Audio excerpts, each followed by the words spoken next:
Salut, j'espère que tu vas bien. Aujourd'hui, on va parler cinéma et plus précisément d'acting et de spectating. En gros, être acteur ou spectateur de sa vie. C'est une petite métaphore que j'ai depuis un moment, dont je parle souvent et qui me parle beaucoup en réalité, tu vois.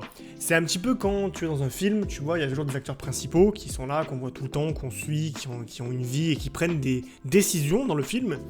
Et tu as à côté les figurants qui eux sont des spectateurs entre guillemets, c'est-à-dire qu'ils sont au second plan et leur vie pour le coup on la trouve pas particulièrement géniale. On les voit marcher dans la rue, on les voit juste faire des actions qu'ils sont censés faire. Par exemple, hier je regardais le film 500 jours ensemble, je sais pas si tu connais, c'est un film, un anti-film d'amour en réalité, où tu vois donc le personnage principal, je connais même plus son nom pour te dire, j'ai bien écouté le film. Le mec donc en fait... tout le film, tu le vois prendre des décisions, parler à ses amis, tout ça. Et à côté de ça, tu vois les figurants, les gens qui sont secondaires au film, qui font des actions extrêmement banales, qui vont au travail, qui prennent le métro, Voilà, c'est... En gros, tu vois le personnage et les gens qui font le métro boulot dodo. Et en réalité, ça m'a fait penser à un truc, quand on est salarié, en fait, on n'est pas vraiment un acteur, on est un spectateur. Parce que, à partir du moment où tu n'as pas la possibilité de prendre une décision, que ce soit au niveau du lieu ou du temps, il y a un problème. Il y a un problème parce que ça veut dire que tu n'es pas en contrôle de ton temps et de ton lieu de vie. Et c'est malheureusement ce qui se passe pour la plupart des salariés. Je veux dire, on va pas se mentir, on va pas faire genre personne ne l'est, il n'y a que toi. Tout le monde a été ou est comme ça aujourd'hui. Aujourd'hui, tu offres du temps à ton patron et surtout, bon, le temps on en a assez parlé, on va parler un peu du lieu géographique. Le problème c'est qu'on est obligé de vivre à plus ou moins 20-30 km de notre boulot. Parce que sinon, on reste bloqué des heures dans les embouteillages, ou alors on passe des heures dans les transports en commun. On a besoin d'être quand même proche du boulot, parce que c'est un lieu où on se rend tous les jours. Alors le Covid, évidemment, a quand même un petit peu aidé, dans le sens où il y a eu moins de présentiel et plus de distanciel, donc de télétravail, et ça s'est démocratisé grâce à ça. Mais par contre, ce qu'il faut retenir, c'est que bon, quand bien même, tu vas 3 à 4 jours par semaine au boulot et tu as besoin d'être proche de ton lieu de travail. Et là est la difficulté en réalité, c'est que ce que je trouve ironique dans cette histoire, c'est que par exemple, il y a des gens qui vont faire 5 ans d'études, donc il y a des gens qui viennent de province, ils vivent, je sais pas, dans des petites villes, des villes moyennes en France, qui sont très bien, ils ont leur famille, leurs amis et compagnie, puis ils vont aller déménager dans une ville, une grande ville à côté, pour faire leurs études, et ensuite quand ils ont fait leurs études, ils vont rejoindre une ville encore plus grande, ou rester dans la grande ville dans laquelle ils ont fait leurs études, tout simplement pour trouver du travail.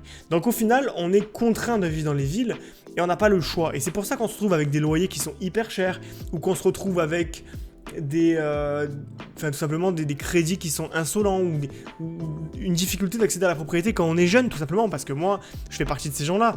J'ai 28 ans et je galère à trouver un bien immobilier dans ma région. Bon, il faut savoir que je suis dans une région qui est très chère en France. Je suis dans les Bouches-du-Rhône, en Provence. Donc c'est quand même très cher, mais surtout, je veux vivre dans des villes moyennes, et ça reste quand même extrêmement cher. Donc j'ai du mal à accéder à la propriété, malgré que je pense gagner plus que la majorité des Français, enfin en tout cas je suis au-dessus de la moyenne, donc je me dis, bon, il faut quoi pour avoir un appartement et tout ? Tout simplement ce qu'il faut, c'est vivre ailleurs, c'est vivre dans la Creuse, en Lozère, en plein milieu de la France, tous les endroits que les gens ont désertés pour travailler. Donc le salariat, ça crée des déséquilibres démographiques. Il y a des gens qui vont aller vivre en masse dans les villes, qui vont s'agglutiner au même endroit, sur des autoroutes, près de zones industrielles, et les autres, dans les campagnes, qui vont déserter parce qu'il n'y a rien à faire là-bas. À part travailler dans le service public, être policier, gendarme ou boulanger, artisan quoi, il n'y a rien à faire. Tu ne trouveras jamais une banque d'affaires dans les villages, tu ne trouveras jamais une entreprise de marketing com dans un village de 3000 habitants, c'est impossible. Donc les gens fuient ces villages malgré que ce soit magnifique et qu'il y ait justement un coup à jouer, je pense, avec la réindustrialisation pour justement que les gens puissent au moins, à défaut de quitter le salariat, trouver une place en campagne. Parce qu'aujourd'hui, le fait d'être tous dans les villes, on voit les problèmes. Il y a de la violence, il y a des conflits sociaux, il y a beaucoup trop de gens au mètre carré en fait, tu vois. C'est les gens qui hurlent dans la rue, les bagarres, c'est compliqué en fait. On est dans un environnement qui est stressant, les villes. Donc les transports en commun bondés, les autoroutes pleines à craquer, tout ça c'est quelque chose qui est stressant. Et aujourd'hui, le seul moyen de le fuir, c'est de quitter le salariat, tout simplement. Donc moi aujourd'hui je voulais te parler d'un truc, c'est pas pour te parler juste de lieux et compagnie, je voulais juste te dire déjà voilà que en tant que humain qui a une vie, une existence à mener, tu peux être soit un acteur, soit un spectateur. Pour être un acteur, tu dois avoir le champ libre. Et pour avoir le champ libre, il faut que tu aies un libre arbitre, il faut que tu aies une liberté. Si tu n'as pas de liberté, tu n'es pas un acteur, tu es un spectateur. pour être un spectateur, il faut que tu changes rien à aujourd'hui, quand tu continues à aller bosser tous les jours pour la même entreprise, que tu bosses pour le même patron, qu'on te dise que tu dois faire tous les jours, tous les matins, on te fait un briefing de tes missions de la journée, et voilà, et tu attends paisiblement que ça passe. Donc en réalité, c'est ça le problème. C'est qu'aujourd'hui, on est tous des spectateurs et qu'on veut tous être acteurs. Et je pense sincèrement que le secret pour être heureux, c'est vraiment d'être acteur. Parce que quand tu es acteur, tu fais des choix éclairés, tu t'écoutes et t'as pas de peur. T'as pas de peur parce que les peurs, aujourd'hui, si t'es spectateur et que tu veux quitter le salariat, t'as peur, tu te dis je vais me retrouver seul, je vais plus avoir d'argent, je vais peut-être prendre une mauvaise décision. Tu vois, il y a plein de choses qui influencent ta façon de penser. Alors que si t'es acteur, je te dis bon ben, ok, la vie c'est l'aventure, j'y vais, c'est parti.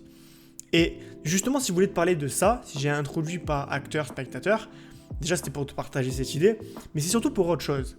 En fait, je voulais te partager une expérience que je vais vivre en janvier. Voilà, ça y est, j'ai réservé là, donc c'est parti, c'est acté. Je me suis rendu compte que dans ma vie, j'avais toujours été, alors dans le passé, spectateur. C'est-à-dire que, autant spectateur au niveau professionnel, hein, pour les raisons que tu connais, le salariat et compagnie, mais autant aussi au niveau personnel, dans le sens où je prenais jamais de décision d'aventure, tu vois, je pars jamais à l'aventure, je fais jamais des choses qui sortent de ma zone de confort. Là, voilà, j'ai la liberté financière, mais on va pas se mentir, la plupart du temps, je suis chez moi, à bosser tranquille, et honnêtement, c'est déjà un énorme bond en termes de qualité de vie. Travailler de chez soi, tranquillement, au chaud, c'est déjà beaucoup mieux que de se taper les embouteillages, aller bosser dans un open space froid et bruyant, et supporter ton patron, clairement.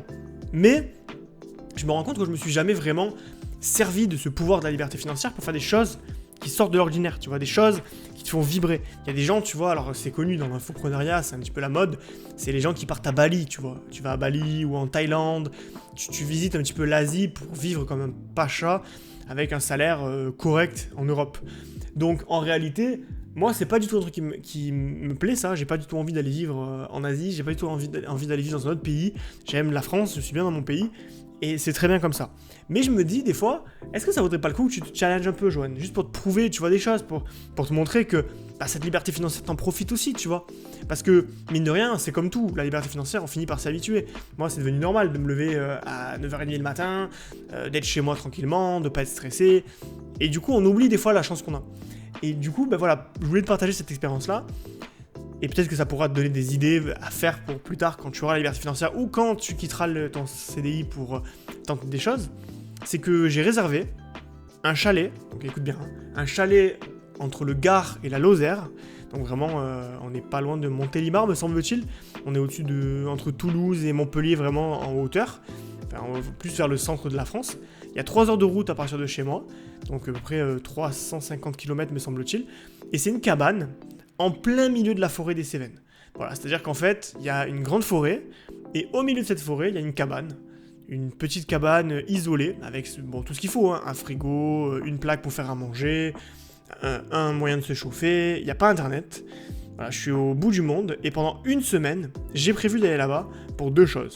D'une part, être en deep focus. Le deep focus, c'est en gros ne pas se laisser déconcentrer par les réseaux sociaux, les gens qui t'envoient des notifications, les messages, les appels, les sollicitations extérieures, tout ça, terminé. Pendant une semaine, donc du lundi au samedi, je vais être tout seul, dans un chalet sans internet, à travailler pour moi. Donc être en deep focus, me concentrer sur ce qui compte vraiment, sur les tâches que je veux vraiment avancer, en ayant chaque minute pour moi, avec aucune distraction qui pourrait me sortir de tout ça.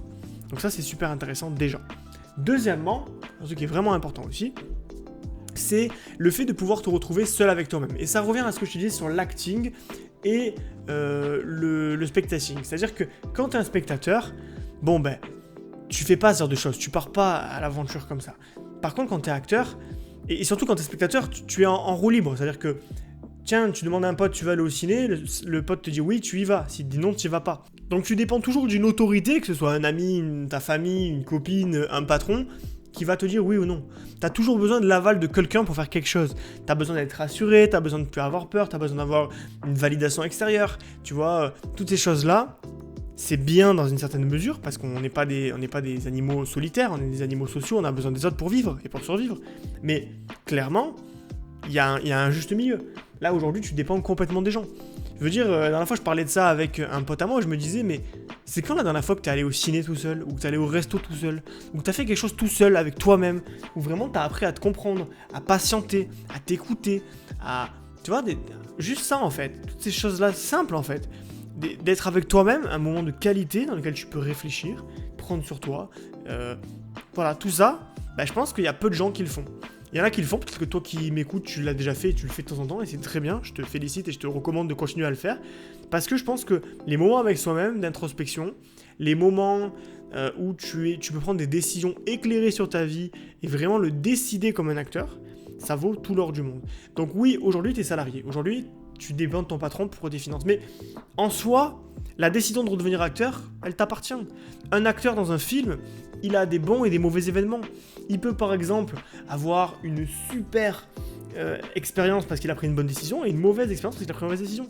Mais dans tous les cas, ce qui compte, c'est pas le résultat, c'est l'aventure. C'est qu'au final, il aura passé un super film. Donc tout le film, il va avoir une aventure de dingue. Quand tu finis un film, ce qui t'a plu, c'est pas que la fin, c'est tout le film. Parce que le parcours fait partie de l'aventure.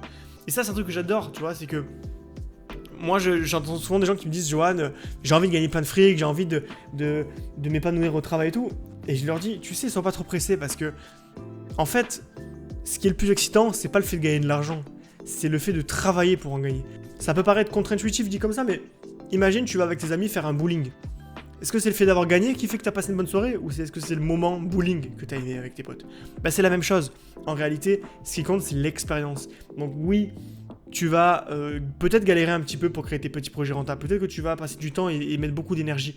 Mais au final, quand tu vas gagner de l'argent, tu ne seras pas fier de gagner de l'argent. Tu seras fier d'avoir créé ce projet. Tu seras fier d'avoir peut-être sorti les doigts, si je peux dire ça comme ça, pour y aller, tu vois, et vraiment gagner ta vie par tes propres moyens.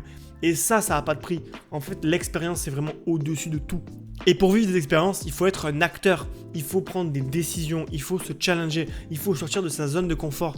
Tu sais, il y a un dicton qui dit « La vie commence là où finit votre zone de confort ».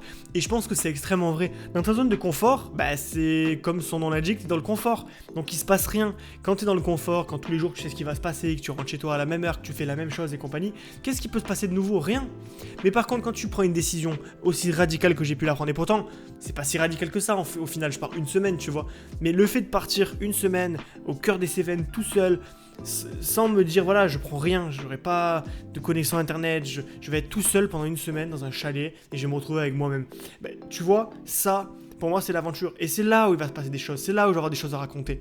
Tu sais, quand je travaillais dans le salariat à l'époque, j'étais parti une semaine en stage de survie en Corse et en gros pendant une semaine j'ai pris tout simplement des fringues chaudes, un sac à dos et c'est tout en fait, j'avais pas de bouffe, j'avais rien. Et pendant le stage de survie, pendant 4 jours, on a dormi dehors, par terre, sur des feuilles. On s'est créé un abri. On allait chercher de l'eau à la source tous les jours. On vivait comme si on était revenu 2000 ans en arrière, quoi, comme des hommes préhistoriques. On avait juste une polaire, un sac à dos, et c'est tout en fait. On se lavait avec de la cendre. La cendre, ça a des propriétés nettoyantes et la résine des antibactériennes.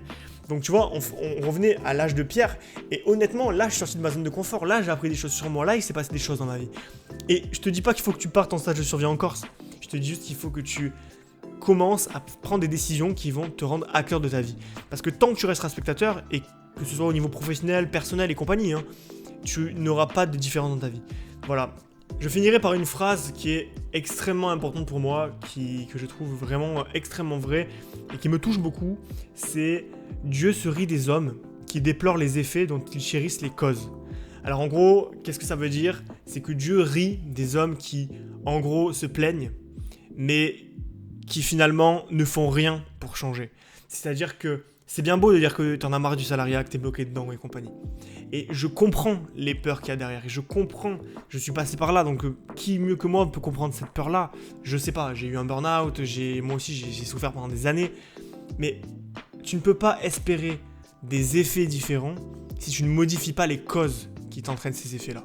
En réalité, tu ne peux pas te plaindre d'être malheureux dans le salariat si tout ce que tu fais dans ta vie, c'est entretenir cette relation avec le salariat.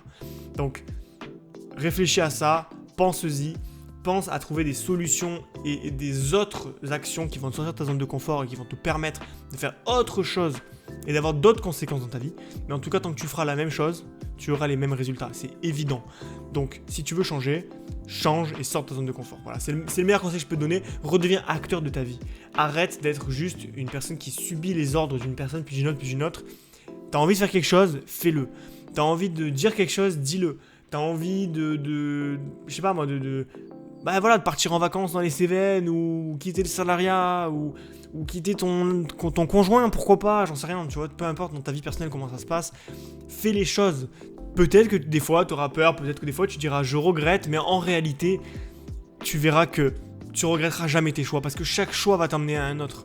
Moi, quand j'ai quitté le salariat, j'ai eu peur. Oui, j'ai eu peur. Parce que je me suis dit, peut-être que je fais une bêtise, peut-être que je devrais retrouver un CDI. Tu sais, même un an après avoir lancé les 3 libertés, des fois je me disais, peut-être que Joanne, t'as fait une erreur, peut-être que je devrais retourner dans le salariat et arrêter cette lubie-là. Mais j'ai toujours tenu. Mais c'est normal d'avoir peur et de douter, de te dire, mais est-ce que j'ai fait le bon choix? Mais en soi, ça n'invalide pas toute ta vie. Parce que, en fait, ta vie, c'est une multitude de choix.